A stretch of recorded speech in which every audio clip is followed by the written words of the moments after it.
मुंबई के 5 star hotel में दो लोग चेक इन करते हैं, फिर बिरयानी के साथ विस्की भी ऑर्डर करते हैं। लेकिन वो बिरयानी होटल के प्लेट में नहीं बल्कि अपने साथ लाए टिफिन में खाते हैं।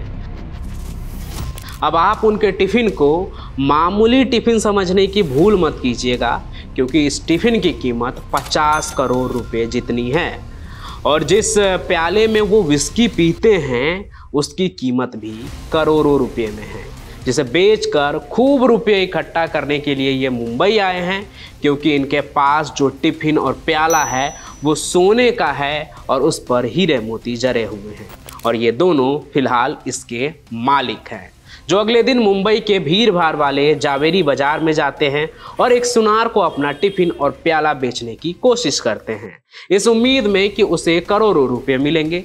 पर सुनार बस 20-30 लाख रुपये ही ऑफर करता है, जिससे नाखुश होकर वो दूसरे दुकान में जाते हैं, पर वो भी कुछ खास ऑफर नहीं करते हैं। इसलिए ये दोनों लोग, जिनका नाम बादशाह और गुलाम हैं, वो अच्छी कीमत के लिए कई और दुकान में जाते हैं, पर कहीं भी उसे कुछ खास ऑफर नहीं मिल रहा था। इसी बीच जब वो एक सुनार के दुकान में गए तो वो टिफिन को और प्याले को बहुत ही ध्यान से देखने लगा, जितना शायद किसी और दुकानदार ने नहीं देखा था। बादशाह और गुलाम को लगा कि आखिरकार उन्हें सही जौहरी मिल ही गए, जिसे उनके कीमती चीज की परख है और अब उसे करोड़ों रुपए मिल ही जाएंगे। लेकिन तभी दुकानदार ने कुछ ऐसा कहा कि बादशाह और गुलाम दोनों के होश उड़ गए। दुकानदार ने कहा, ये तो वही माल लग रहा है म्यूजियम वाला, जो इन दिनों टीवी पर खूब दिख रहा है। दुकानदार ने इतना कहा ही कि बादशाह ने कहा, हमें नहीं बेचना, कुछ सामान वापस करो। और फिर वो दोनों वहां से ऐसे भागे जैसे किसी ने बंदूक से गोली चला दी हो। अब ये दोनों कौन थे? म्यूजियम और टीवी की बात सुन घबरा क्यों गए और अब कहाँ गए? इन सभी चीजों का जवाब छिपा है लंदन से आने वाले एक कॉल में, जो 3 सितंबर 2018 को हैदराबाद पुलिस कमिश्नर अंजनी कुमार के पास आया था। और कॉल किसी मामूली शख्स ने नहीं बल्कि खुद मुकरम जहां ने किया था, यानी हैदराबाद के आखिरी निजाम के पोते ने, क्योंकि उनके म्यूजियम से कुछ खास चीजें चोरी हो गई थी जो सोने की है और उन पर खास हीरे जरे हुए थे, जिसकी कीमत करीब $6 मिलियन होगी, यानी लगभग 50 करोड़ रुपये।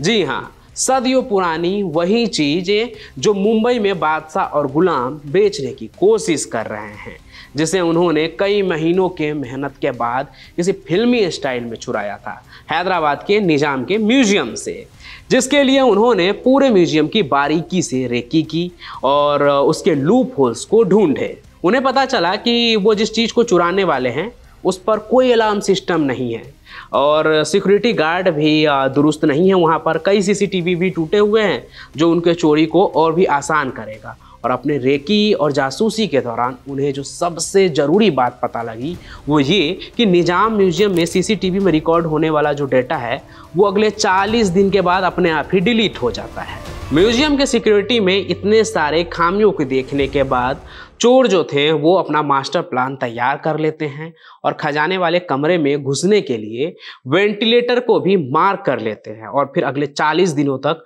म्यूजियम के आसपास भी नहीं फटकते हैं, ताकि वहां मौजूद होने का उनका कोई पुराना रिकॉर्ड दिखे ही नहीं जब चोरी हो तो। फिर 41वें दिन उन्होंने अपना बाल मुड़वा लिया ताकि उनका जो हुलिया है वो आसानी से किसी के पहचान में ना आए। और जब वह चोरी के लिए पहुंचे तो ये उनकी किस्मत ही आप समझिए कि ड्यूटी पर जहां हर दिन 5 सिक्योरिटी गार्ड होते थे वहां सिर्फ 2 ही थे, और वो भी जो म्यूजियम का एंट्रेंस गेट था वहां पर सो रहे थे। इसलिए हाथ में ग्लव्स लगाकर वो म्यूजियम के बगल वाले खाली मकान में घुसे और उसके छत से म्यूजियम के छत पर जा धमके। फिर मार्क किए हुए वेंटिलेटर से सीधे उतरे उस कमरे में जहां सारा खजाना रखा था और वहां से टिफिन और प्याला, चम्मच और ट्रे लेकर फरार हो गए। लूट के बाद जब छानबीन के लिए पुलिस पहुंची तो उन्हें वेंटिलेटर पर लगे निशान से ये तो समझ आ गया कि चोर चोरी करने के लिए यहीं से घुसे होंगे, लेकिन तमाम सिक्योरिटी लूप होल्स को देखने के बाद उन चोर को पकड़ना एक बहुत बड़ा चैलेंज हो गया था, क्योंकि उनका चेहरा कहीं भी नजर ही नहीं आया।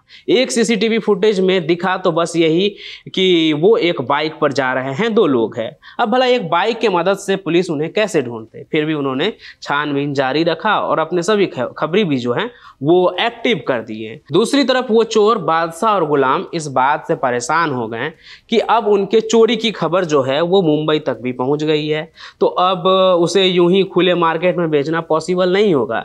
इसलिए उसने अपने एक दोस्त को कॉल किया, उसका नाम था साजिद, जो हैदराबाद में ही रहता था, लेकिन उसके कनेक्शन गल्फ के देशों में भी था और चोरी किए गए निजाम के खजाने की सबसे अच्छी कीमत जो है वहीं से मिल सकती थी। इसलिए साजिद ने बादशाह से वादा किया कि वो उसे एक अच्छा डील दिलवाएगा। हालांकि गुलाम को साजिद पर भरोसा नहीं था, लेकिन उनके पास दूसरा कोई ऑप्शन भी नहीं था, इसलिए वो साजिद की ही बात मान हैदराबाद वापस लौट गए। फिर साजिद ने दुबई बेस्ड एक बिजनेसमैन से बादशाह की एक मीटिंग फिक्स कर दी अपने ही घर पर, जिससे मिलने के लिए तय समय पर बादशाह म्यूजियम से चुराई गई जो कलाकृतियाँ थी उसको लेकर साजिद के घर पहुंच गया, जहां उसे बेशकीमती टिफिन, प्याले और चम्मच के लिए तुरंत 3 करोड़ रुपए मिलने की बात बताई गई और बाकी के रुपए भी उसे मिलते बाद में जब ये माल दुबई डिलीवर हो जाता। भले ही बादशाह को 50 करोड़ रुपए नहीं मिल रहे थे, लेकिन मुंबई में मिलने वाले बाकी डील से ये डील बहुत ही अच्छा था, इसलिए बादशाह भी हामी भर देता है। लेकिन पहले उसने पैसे की डिमांड की, फिर जैसे ही उसे नोटों से भरा बैग दिखा दिया गया तो उसने भी बेशकीमती टिफिन और प्याला जो है और चम्मच वो निकालकर सामने मेज पर रख दिया। इसी बीच दुबई से आया वो बिजनेसमैन रिलैक्स होकर अपने दोनों हाथ जो है ऐसे करके वो बांध लेता है और तभी चारों तरफ से पुलिस आ धमकती है, क्योंकि ये एक इशारा होता है कि सारा माल रिकवर हो चुका है। अब ये जो साजिद होता है बादशाह का दोस्त, वो छोटा मोटा चोर तो था ही, लेकिन साथ ही पुलिस का इन्फॉर्मर भी था, जिसने बादशाह का कॉल आते ही वो पुलिस को भी इन्फॉर्म कर देता है कि आप जिसे ढूंढ रहे हो, जिसने निजाम का खजाना चुराया है, उसका पता मेरे पास है।